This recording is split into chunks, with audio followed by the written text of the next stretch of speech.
are broadcasting live right now on Daily Mirror Facebook, as well as Daily Mirror YouTube, and on Daily Mirror Online. That's www.dailymirror.lk. So if now we're going to be discussing about the human rights situation in Sri Lanka. And if you would like to raise some questions from our two guests today, you can pose your question on the comment section on Daily Mirror, where this live broadcast is currently on. You can also tweet your question to Daily Mirror by putting the hashtag #AskDailyMirror and pose your question and tag Daily Mirror, and we will take as much questions as possible. So I would like to welcome our two guests for this program, our two panelists for this program. Joining us from London is Meenakshi Ganguly, South Asia Director at Human Rights Watch. Hi, Meenakshi. And also joining us from Colombo is Ambika Satkunanathan, a human rights lawyer and advocate, and former member of the Human Rights Commission of Sri Lanka. Hi, Ambika, welcome to the program. Hi, Suren. I'd like to start with you, Meenakshi, about the current situation in Sri Lanka as far as human rights is concerned. We're talking about human rights at a time when the Human Rights Council is currently meeting in Geneva, and Sri Lanka has already been discussed. Some concerns have been raised. But are these concerns the actual ground reality as far as you know from the information that you have gathered? Yes, well, and there is a lot of concern because in recent times we have been documenting a lot more pressure on Sri Lankans themselves by the new government. Activists, families of victims, lawyers, people that are speaking of human rights seem to be being targeted by the Gotabaya Rajapaksa administration, which is of concern because we had believed that the Sri Lankan government, whether it is this one or any other, as a government had previously committed to try and improve the rights record of Sri Lanka. And when the post-election, we find that that is somewhat changing. Do you feel that the Human Rights Council, Meenakshi, is taking the right direction on this issue? I mean, Human Rights Watch, I know, and even other human rights groups have been calling for more pressure on Sri Lanka. They've been asking for more concrete action, less words, more action. Is this issue being taken on the right path in Geneva? Well, if you notice, the previous Human Rights Council resolution really looked to the Sri Lankan government to address the problems. The idea was that there exists a problem. The first step is for the government to acknowledge that there has been a series of problems, which began with the war, obviously, but in continued since, and for the government to acknowledge and take steps. And what has happened was that in 2020, the new government, after it came in, immediately withdrew from its commitments from the previous resolution that was passed. So therefore, there is no choice for the council to then take on another resolution where it starts asking the Office of the High Commissioner to start independently doing some of this work. Now, again, this time round, we found that the Sri Lankan government has come back with new pledges, which is a different stand from what it was in February 20, when they said, oh, we do not want to engage with the UN at all if you're going to talk about our war heroes, which is not responsible governance. So now they've come back actually with more engagement. And therefore, the idea is, once again, for the Sri Lankan government first to take the lead. So the question is almost always that the government in charge is the one that should be taking responsible steps towards addressing human rights concerns, improving them, and providing reparations to victims. So, and when that doesn't happen is when you force other actions, including sanctions and so on, which is also being discussed and is on the table right now. But that's literally because the government has rolled back on its own efforts.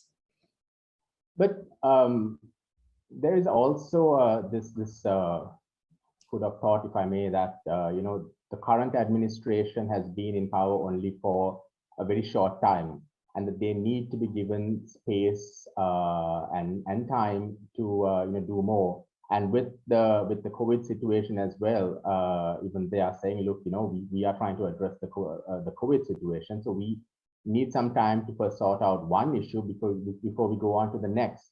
Is that a fair request? I'm afraid not, because the COVID situation, even the handling of the COVID situation was not the most rights respecting, which kind of indicates that there is a problem. So therefore, let's go back to something that I was trying to address even earlier, which is that for many of your audience, perhaps they're so young they don't remember the war. The war ended in 2009. There are lots of people here in your audience who won't remember how devastating that civil war situation was. And then, of course, the circumstances that followed, the disappearances that followed, the crackdown on journalists and activists that followed when people started to talk about war crimes and looking for accountability. Now, if you do not remember that, perhaps your audience could feel that, oh, this government is being targeted. But the truth is that a number of people who are in the present administration were involved at that time. And therefore, there are no surprises here. The abuses occurred, international crimes occurred. There was a process by which there was an attempt to sort of find transitional justice, to find accountability. And then in 2020, the present government just walked away from that international commitment. So now they've come back to it, which is good. It's very good that the government is now coming back and making submissions to the UN and saying that they're going to try and do something. But the suggestions that they're making are also not particularly rights respecting.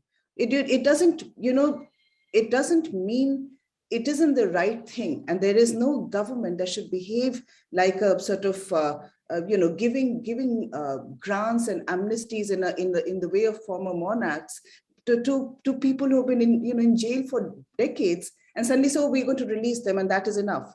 That this kind of thing doesn't work. There has to be a process. It has to be a rights respecting process. It has to involve Sri Lankan communities and civil society, because that's the only way that you come upon good answers. Ambika, why isn't a purely domestic process, as the Sri Lankan government keeps talking about, why isn't a purely domestic process good enough, as human rights groups and the international community say? I think the reason for that is the past record of this government, but also of successive governments, but particularly this government, in the sense, let's say, let's take the example of domestic processes. How many commissions have we had? We have had the Udalagama Commission, we have had the Paranagama Commission, and commission after commission, committee after committee. We had the LLRC, and all of them actually published reports, and the reports had some even good recommendations, but were even those recommendations implemented? They were not. So clearly there is the track record of this government, as well as the lack of trust between the affected people, the affected communities, and the government. That, of course, has a lot to do with history, the history of the conflict, the way the state has treated the minorities, the way the PTA has been used to target, first the Tamils, and then after the Easter attack, the Muslims. So the complete lack of trust, the non-implementation, virtual non-implementation of the official languages policy. So things like that have meant that there is practically no trust, and that is the problem. The troubling thing is that while the government goes to the Human Rights Commission and makes these submissions and says that we will not tolerate an international process, in the country it is doing very little to create trust, or to act even in a way that is respectful of democratic values and the rule of law. So what you said earlier in terms of the government needs to be given time, but there you're talking about accountability or truth processes, reparations, whatever, for the past. How about we talk only about the present? So if you look at the present, Why do you need to crack down on protesters and remand them, while a mayor who assaulted, two persons is immediately given police bail, whereas those who protest are taken, to quarantine, remanded, etc. So, and what about arrests under the PTA? They haven't stopped. People who, engaged in a memorializing activity in May 2021 were arrested and to date are remanded under the PTA. So even if we don't talk about the past and say give them time, how about you don't break the rule of law and disrespect the rule of law now? I must say that we did invite the Sri Lankan government to be part of this discussion, but most of those who we reached out to were reluctant. Hence, we've got two people who may be on the same page, but the opportunity was given and it was rejected, just to make that clear. Once again, I'd also like to remind our viewers that if you would like to raise a question from our two panelists, by all means, you can do so. We are broadcasting live on Facebook, so you can pose your question on the comment section just below the video. And you can also raise your questions via Twitter. You can send a tweet to Daily Mirror with the hashtag AskDailyMirror and mention your question.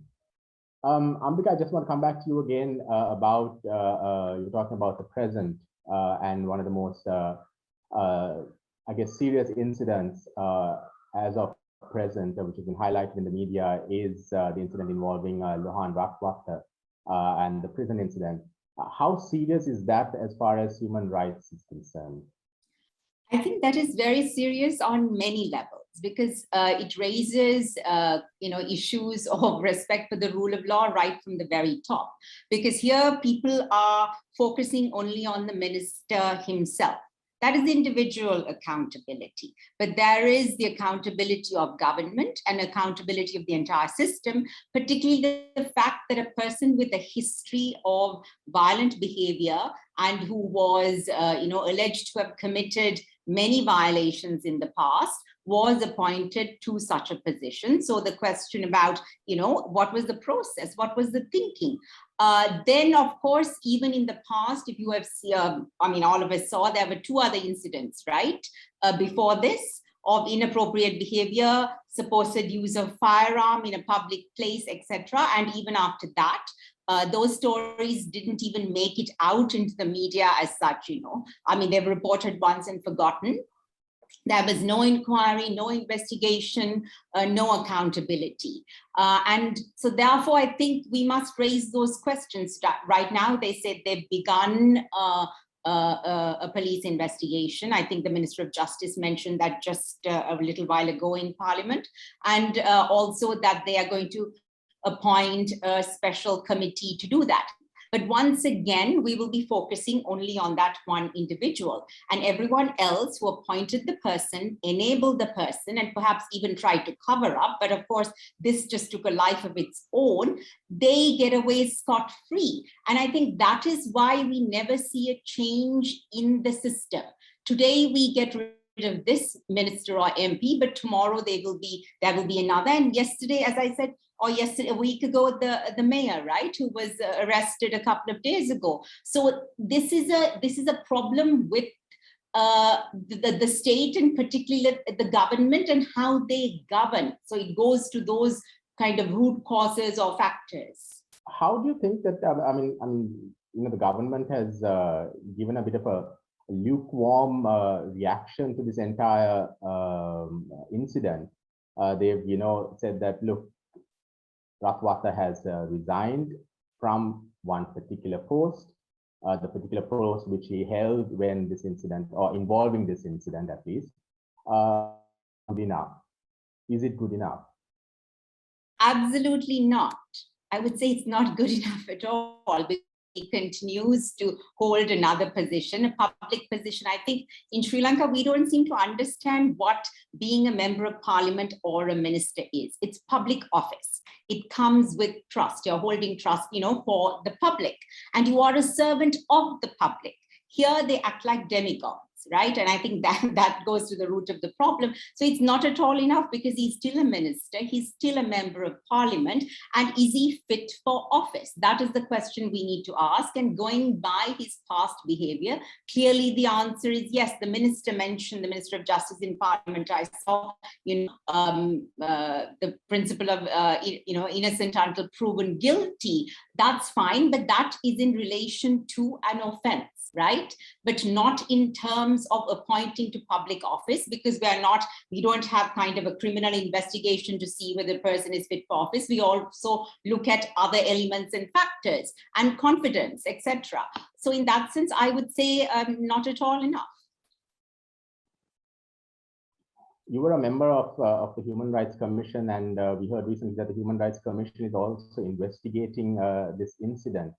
But can the public have faith in the commission under this administration? There are concerns that some of the commissions that have been appointed as of late are not really independent. There are some doubts over, some individuals appointed to these posts as well.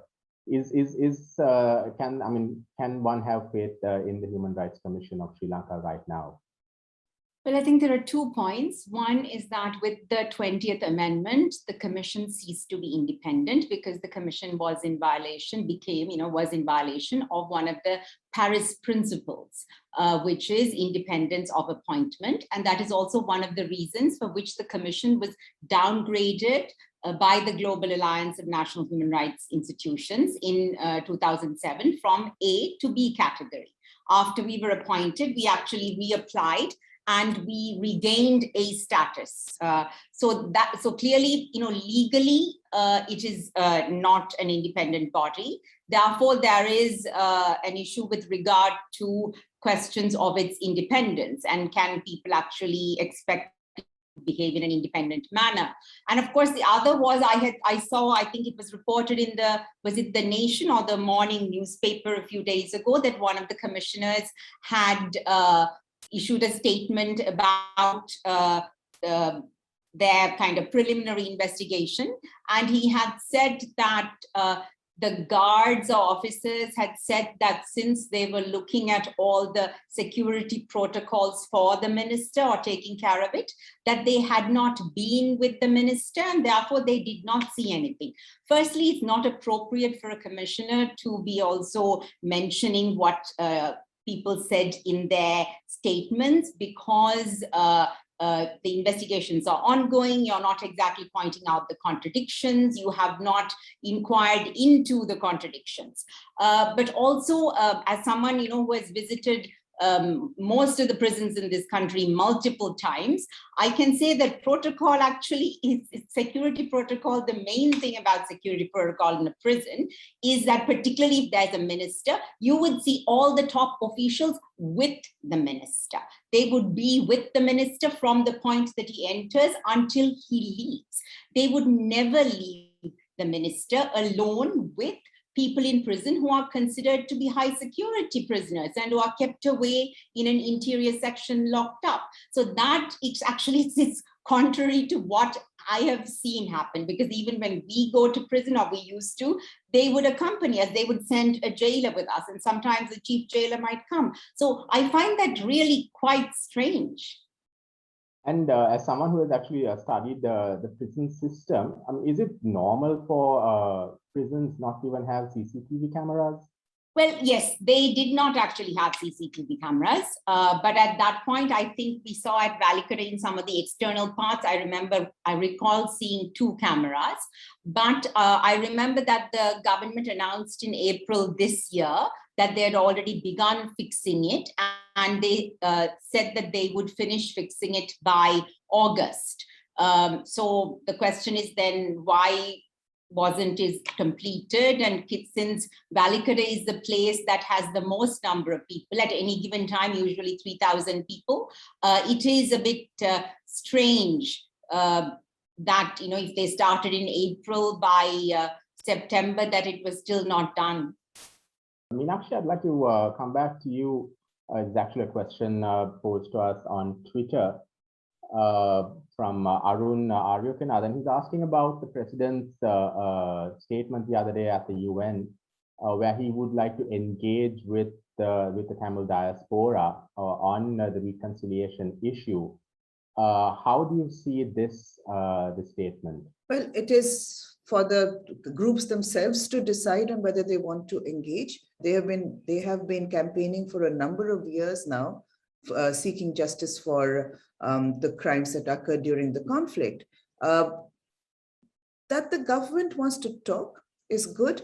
As I kept saying, that this is from February 2020 or since November 2019, when President Gotabaya was elected, the commentary has repeatedly been, and even before his election, the commentary has repeatedly been about, oh, we will not let anyone come in the way of our war heroes. We will not allow justice. We do not believe in any of this. Nothing happened. No one died. No abuses occurred. So, from there to come to a point where they're actually willing to engage with the community that definitely feels that a lot of things occurred and a lot of wrong things occurred is a good step. Those are political moves. But in terms of the expectation from this government on rights protection, that's a different thing.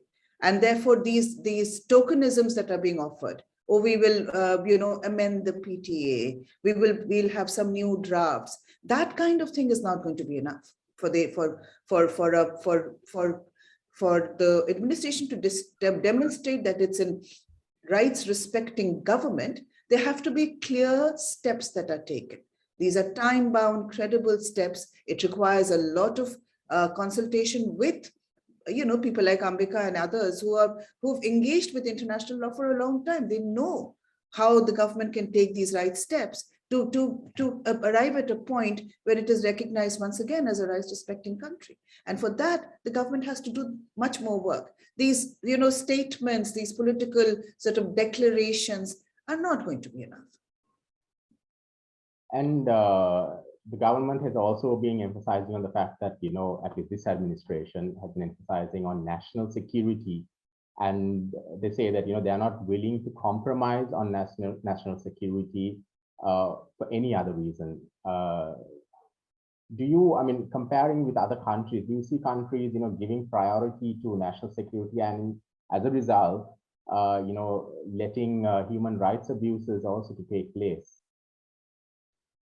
But this is not true only of India. This is of Sri Lanka. We know that India does it. We know that Bangladesh, we don't know the US does it. No, the argument of national security is often used to justify the worst crimes that can occur. Whether it was illegal detentions or torture or excessive use of force, that is almost always the argument that is used. And it's interesting that states use that, because what, after all, is national security? It is the government saying that we are responsible for public safety, and therefore we need to take some steps to protect the rights of the public. Now, just that same argument, and also they use that often to secure votes. Because, when something happens, they'll say, oh, well, you must vote for me because we will protect you much better than our competitors will. But yet, that same state will also violate the rights of the public on a routine basis, on the argument that, oh, you must compromise on basic fundamental freedoms and liberties because we need to protect you. Now, how does that even work? But this is not just Sri Lanka. We see this across many countries. And therefore, one of the things we almost always say is that no country has a perfect human rights record. And therefore, every country must also hold others to account. So therefore, much as we say to Sri Lanka that you must protect the rights of your people, we would also encourage Sri Lanka, now that it's at the General Assembly right now, talking with others, to also speak up for the rights of others. So, that's how you have a world that upholds the universal principles of human rights. But the position taken by the Sri Lankan government, Meenakshi, has been that we don't interfere in other people's business, and that is something that we are seeing with certain other nations as well. They don't want to interfere in Sri Lanka's internal affairs. Is that a fair judgment? Not a judgment, but is that something that someone should say? Well, it's a great argument. The sovereignty argument is very, very important. It's my internal matter. One, whether it is domestic abuse inside the home, It's still not an internal matter when you're beating your wife and children. And similarly, it's not an internal matter when you're oppressing minority communities. So therefore, no, there is no internal matter. But that said, there is also another issue that we should look at. And I suppose the pandemic has really taught us this. There are no borders. Abuse is travel. Every time there is an abuse, that when a particular community is oppressed, we find that they start moving. So then you have the other problem of being awful to asylum seekers and refugees. Because, we've seen this with the Rohingya in our own neighborhood. We're seeing this with Afghans now. When there is a crisis, it leads, when there is a fear of abuse or when there is abuse, people are forced to leave their homes.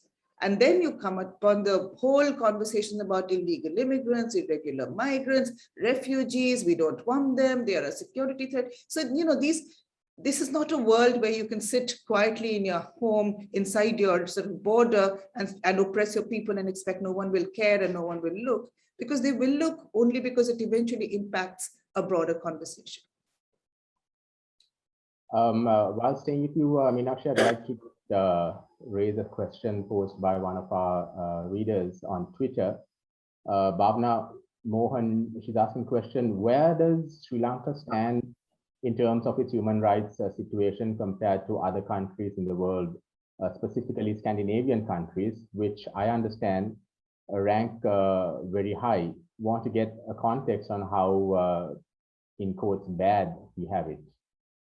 Well, I will say to Bhavna that we try not to do the comparisons only for the reason that we genuinely believe that every government commits abuses and every government has a responsibility to fix it and to also speak for rights of others. So we don't do the rankings like many other groups do. So I wouldn't like to say Sri Lanka is worse than so and so, and but at this point of time, I must admit that Sri Lanka is one of the countries of concern that repeatedly comes up at the Human Rights Council. So if you were to look at the High Commissioner's oral update, there is Sri Lanka right up there, which is sad. Sri Lanka could easily solve these problems and be one of the countries that is actually leading on rights, as opposed to be one that is considered a rights abuser. Ambika, I would like to raise the next question to you that has come from one of our readers on Facebook. This is from Dinesh Tyagarajan, actually. And he's saying, do you think that the public has the freedom to point out any wrongdoings? Well, we're talking about in theory or in practice. In theory, yes, of course you do. It is enshrined in our constitution. It's your fundamental right. And if your fundamental right is violated, you can, of course, file a petition in the Supreme Court. In practice, restrictions on the freedom of expression, they have been a concern for a long time. Once again, to stress, this is not unique only to this government. We've had it in the past as well. So it is a pattern. It is something that is entrenched. It's like a knee-jerk reaction. If the government feels that it is also, people are being too critical, it feels insecure, it feels it's getting unpopular, the first thing to do is to crack down on dissent. So here we have in the current context, yes, we have seen worrying patterns, right? I mean, of journalists being summoned to CID. There were incidents of journalists being allegedly assaulted. We saw that. There was also quite a bad video that was circulated. So in that sense, yes, even, the media is being subjected to pressure and intimidation, and individual journalists for sure. At the same time, we also see, on Facebook, on Twitter, it appears that particularly since COVID, perhaps it's also all these restrictions that has led to a lot of discourse on this. There are memes, there are jokes, videos, all quite political and quite sharp. And these things do take on the state, and they highlight the hypocrisies also of state action and inaction. So that is a positive thing. But what we also see a pattern, well, two things. One is this whole fake news business, using fake news as a cover to crack down on dissent.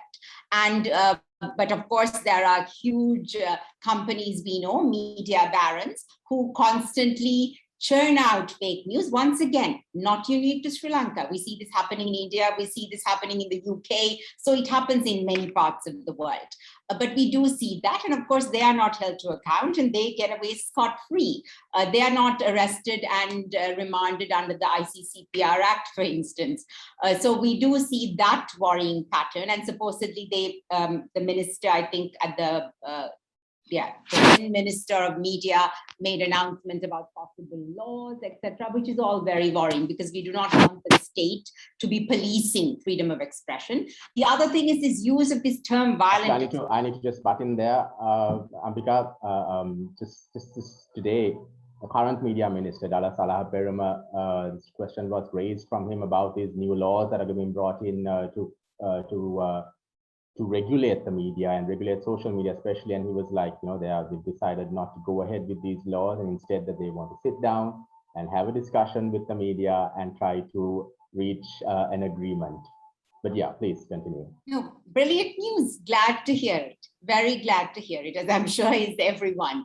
Very glad to hear that. The second thing, of course, this new thing, once again, not unique to Sri Lanka. We see it all over the world, this kind of use of this phrase violent extremism. No, it is a phrase that doesn't have a definition in national law, international law. It is a phrase that is used and abused by governments to also crack down on dissent and also to arrest, detain persons and to target minorities. And we have seen that here as well. Or they're promoting violent extremism. Excuse me, what does that mean? Under which law are you arresting them? So those are worrying patterns that I see. But there's clearly, there's also some good news, even the good news that you said right now. But yes, we have a problem with our institutions and our culture. So I think that is why the moment you have a government that is not particularly democratic, that is authoritarian, then it all, comes out very much in full force. What more, Ambika, can local civil society do to sort of, ensure that all these issues are addressed and there are, better laws in place, more protection for not just prisoners, but even for the minority, for individuals? What more can they do apart from what they've already done? Well, I think rather than saying what more can civil society do, we must maybe ask what more can the government do? What more can political parties do? I think that might be a better question perhaps. But also, civil society has been quite vocal on many of these issues. And for that, they've also faced reprisals, particularly civil society in the North and the East.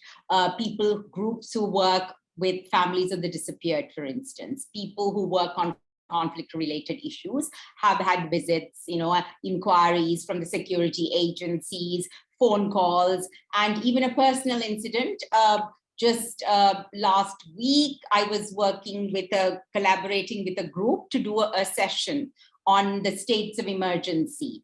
It was in the Tamil language, to have a discussion. And the person who organized it actually received a phone call. And the person said, what is this about? And why are you organizing it? Could we know more details? Could we come to your house to find out?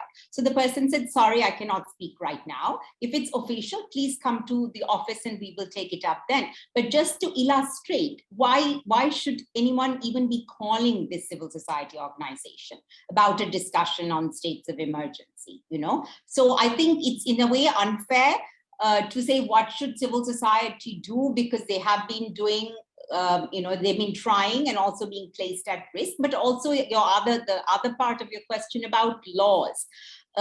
We already have laws, but it seems successive governments have not implemented them, and they themselves have not, respected the laws. They felt that they were beyond these laws. So that, I think, is a problem. As I said, the problem is with our political culture and how we view power, our relationship to it, and our role as citizens. Because we don't seem to think, this is changing positively, because you see a lot of young people questioning, even MPs or Prime Minister, President, but we didn't think that we should be questioning our elected representatives, and they serve us. So I think that is where the change needs to happen rather than more laws. And one of the other allegations that has been raised, not only now, has been so even in the past as well. I would like to ask some input from Meenakshi as well on this, but Ambika, first with you, on the whole allegation that all this is being done, this human rights issue is being raised by civil society and by human rights groups and others with an ulterior motive. Money is coming from somewhere, civil society is getting some funding from a certain country, so they are pushing one agenda. Human rights groups have another agenda, all basically to discredit Sri Lanka and certain countries as well. How would you respond to that, Ambika? Well, my response is I am a citizen of Sri Lanka. I have chosen to live here. I continue to live here. The families that disappeared, all the mothers, the ones in the north, the ones in the east, they live here. They have nowhere else to go. So I think their agenda is to be able to live in a country, or even my agenda is to live in a country of which I am a citizen in a way where I don't have to be afraid my rights are being violated, where I can live with dignity. And we can feel that we have a relationship of trust with the state, and we can depend on the state to protect us. So, I mean, there is a difference between the state and the government, but the structure itself is a problem. And then you have each government coming in and making it more dysfunctional, right? So I think that is what our agenda is. And it's very easy. Frankly, I would say governments have to be really insecure to constantly, I'm just an individual, right? Do you need to demonize me and to make me into this terrible person who's threatening this entire gigantic state and this powerful government with 2/3 majority in parliament? That's ridiculous, right? The mother of the disappeared in Mullaitivu Iswaran, like what kind of threat is she that you have to create this specter of this kind of evil person with this agenda? So I would say this is our agenda, simply put. But you spoke about the mother of the missing person in Mullaitivu and others as well. The government's concern mostly, I guess, is the timing of when these issues come up, especially when Geneva is meeting, and they feel that this will hamper the development of Sri Lanka, would hamper, our image in the global arena. How do you see that? I mean, it doesn't come up, at least not for the civil society groups and not for the mothers of the disappeared. It doesn't come up only during Geneva, because you yourself would have seen they've had so many demonstrations. They've been there for hundreds and hundreds of days when there were no TV cameras, no reporters, no GSP Plus review, and no Human Rights Council. So because to them, this is not a project, right? This is their life. They're searching for answers. So I think it doesn't come up only then. And if we want to improve our image, I think the simple thing to do would be respect the rule of law, respect the constitution, respect human rights. I mean, in a way, it's actually quite simple, the solution to this. Meenakshi, if I can ask you as well of the allegation that groups like Human Rights Watch have a special agenda towards Sri Lanka, agenda which is harming the country. How would you respond to that? Well, Human Rights Watch works on 90 countries. So it would really, we would have to have an agenda against 94 different governments, which would be a lot of work. But that said, and also this is kind of range of countries. So it goes from, from the US to Japan. So one would have to worry about that as well. But that said, I think what Ambika is saying is key. Governments, when they make mistakes, and they will, there is no way a state will make mistakes, which is why it has civil society to try and work this out. Because a particular policy decision can impact a particular group of people. Then that community says that, oh, this is a problem, and then you sort of reverse course or fix it. That's the transaction of an efficient state works like that.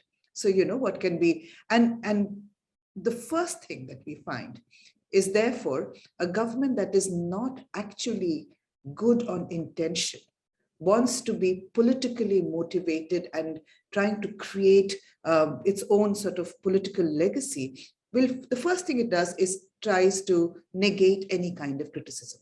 Now, how is that possible? Why is it that they will decide that every decision that they make is the right one?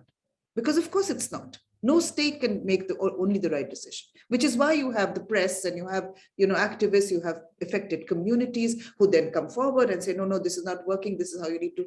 Now, so therefore, the notion of what is of being targeted or being unfairly criticized only comes from absolute arrogance, that, that they cannot be held accountable because they're always right. And unfortunately, any political campaign, and again, this is not Sri Lanka, we see this everywhere. They then try and frame it in a way where they're being unfairly targeted, where there is an agenda, where it is a political motivation or some other motivation that is going to drive this. Now, to be honest, why would any government, any other international member of the international community want to pull up Sri Lanka on its GSP Plus compliance? We want Sri Lanka to have these trading privileges. We want Sri Lankan people to benefit. The only reason it's coming up repeatedly is because Sri Lanka is not in compliance. Now, that is not the garment worker, no? She's not the one who's supposed to be complying. The state is supposed to be complying. So why is the state not complying? So instead of not complying with your own obligations, but you it's the garment worker who would be affected in the end, wouldn't it? That's right. She was going to be affected, but she's not the one who's not complying. Who is not complying? The state is not complying. If the state is not complying and then saying, but you're targeting us unfairly and it's going to affect our people, well, then go into compliance. Because if you go into compliance, then you will be helping your own people. No one, seriously, no one in the world will want any harm to come to an industry which supports millions and millions of families. We would, that's never the agenda. So therefore, the agenda really lies with the state, which wants to continue to have these abusive practices.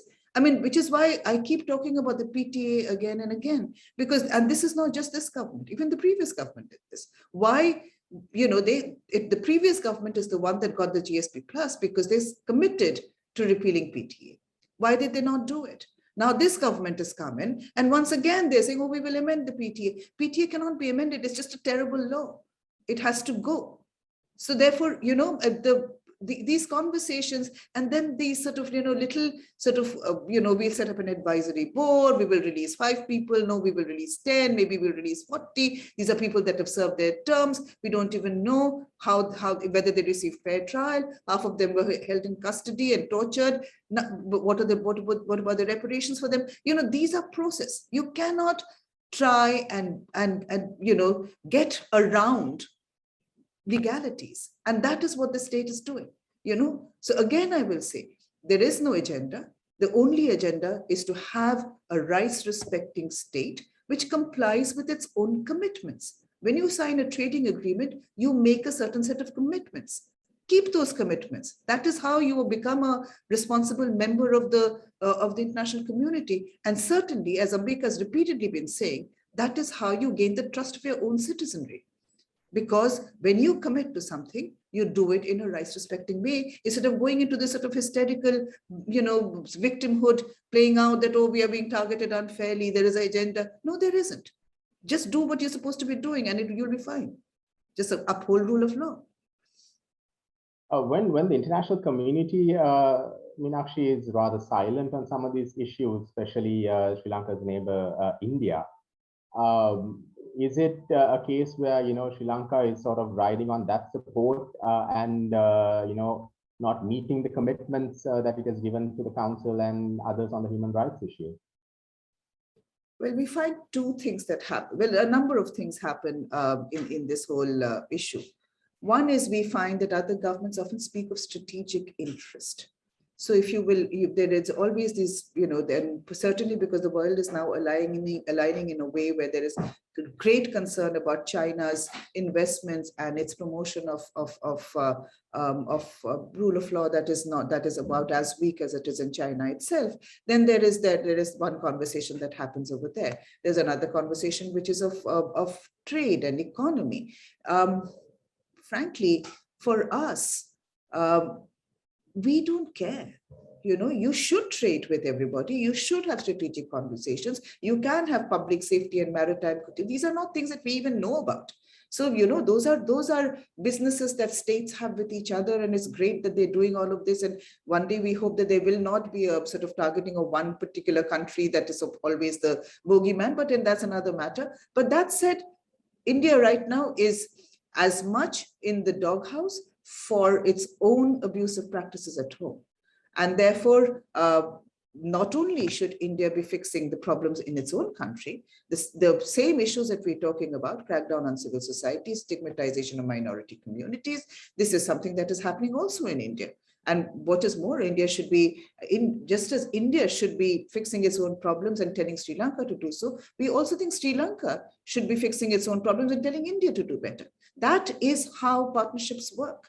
And we hope that will happen, because we are seeing in the region that I work on in South Asia, a massive regression on rights. And it is unfortunate, because this is, after all, also a region which has struggled to uphold democracy and elect leaders by choice. A lot of the governments that you see around South Asia right now have massive majorities. When you have that kind of mandate, isn't it much more in your interest to start doing the right thing, instead of sitting there and sort of grappling with, oh, well, we don't know, we are being hounded by international conspiracies? That doesn't make any sense. These are people who are given mandate by the public, because the public definitely feels the gap, an urgent gap in good governance. And again, I'll say that the pandemic has exposed that. Did you have equitable health access? What happened? What is going to happen to the children who haven't had 2 years of education? How are you going to bring them back to school?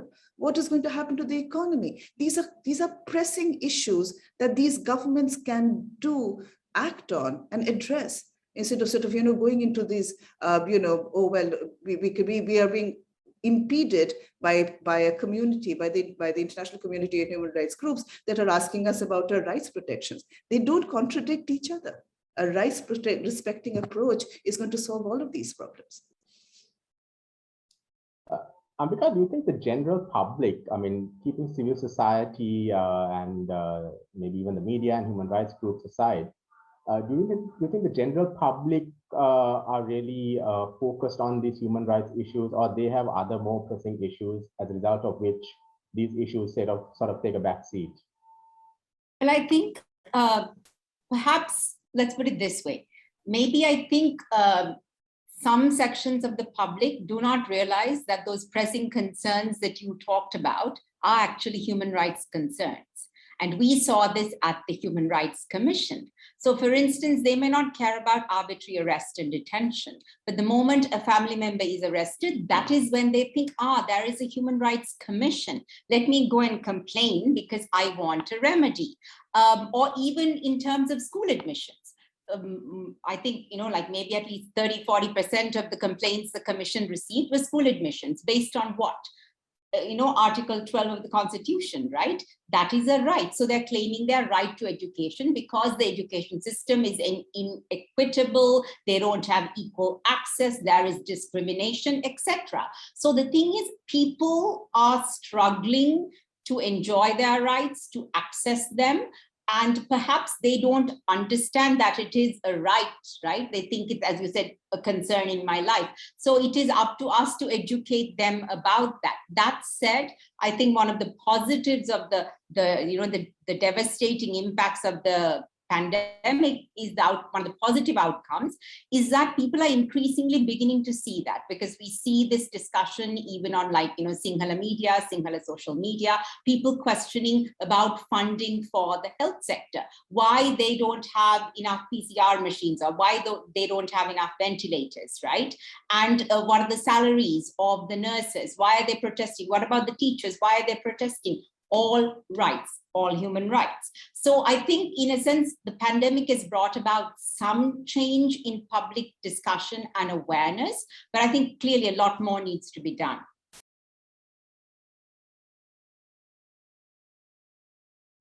Since we are sort of running out of time, I just want to see if Meenakshi, if you have anything in closing you would like to say on the whole human rights issue in Sri Lanka. Thank you so much. There are some key issues that we are concerned about. On the political side, there is the whole question of the rights of the families of the disappeared, what is happening to the institutions that were promised that was going to address these problems, what happens to justice and accountability, what happens to reparations. So that's one side of it. On the economic social side, we are extremely concerned about the continuing stigmatization of minority communities, the continuing targeting of them, whether it's Muslims or Tamils.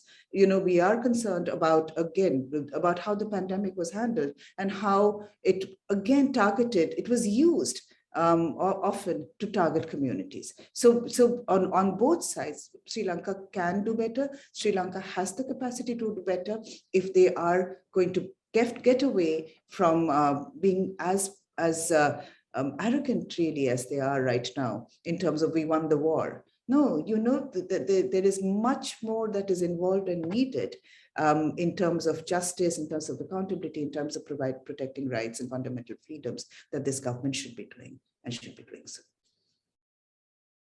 Thank you, Meenakshi, for joining us. Before I go, I'd like to just ask Ambika as well if she has if you have any closing remarks that you would like to make, Ambika. Thank you, Iswaran. Since Meenakshi's covered, so many issues there, I will just focus only on one, which I think also comes back to the crux of some of the most pressing problems we face, which is the ethnic conflict. The fact that this government continues to deny there was an ethnic conflict, the fact that we still don't seem to think, or they don't seem to think, that ethnic conflict requires a political solution, and that we do need to address the issue of power sharing, right, with affected communities, with Tamils. So I think that is something that is very important, because even we, as Meenakshi said, we do need, truth, justice, reparations. But even after we get all that, we still have to live in this country as equal citizens, and the issues of historical systemic discrimination do need to be addressed if we are to move towards a more equitable and equal society. Thank you, Ambika, and thank you, Meenakshi, for joining us on this program. And thank you to all our viewers who joined us via Facebook and YouTube, and for the questions that came in as well. Do stay safe till our next program. Goodbye for now.